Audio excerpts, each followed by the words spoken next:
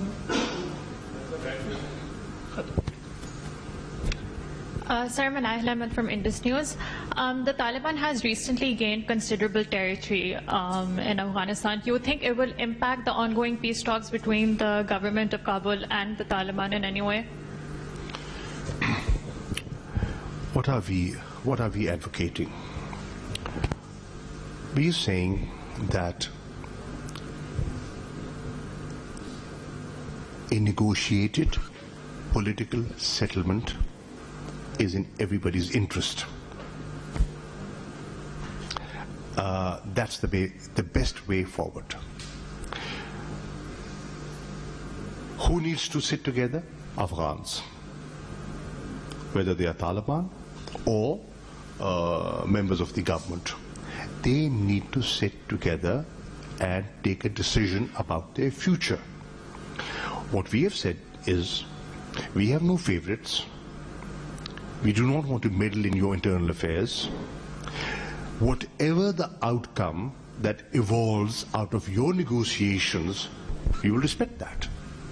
So our position is very clear. We will be partners in peace. We are engaging with Afghanistan. We are engaging with all stakeholders, regional players, in the interest of peace and stability. Because we feel if there's peace and stability in Afghanistan, obviously the Afghans benefit.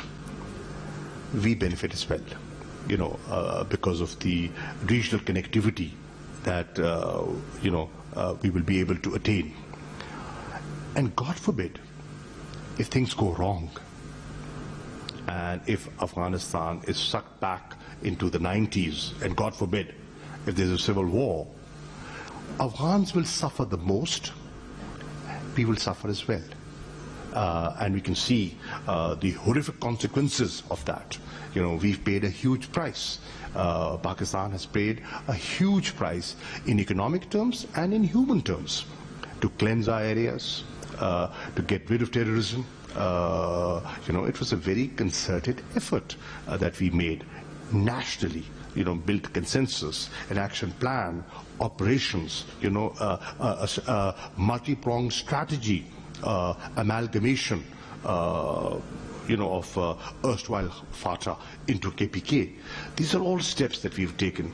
So we would want to see peace and stability. Thank you.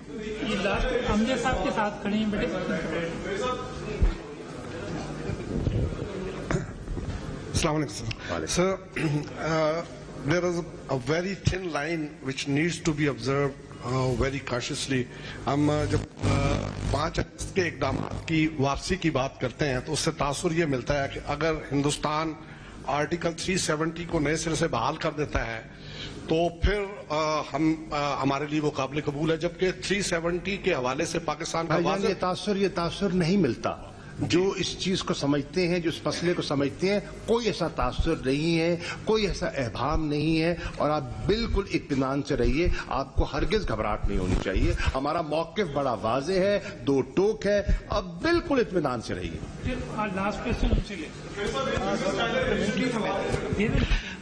FM Shah Mahmood Qureshi Saab, yesterday Mehbooba Mufti, former Chief Minister of Kashmir, congratulated Modi that you started backdoor diplomacy with Pakistan, which led to the normalization of situation on LOC. Sir, do you acknowledge any backdoor diplomacy with India right now, sir?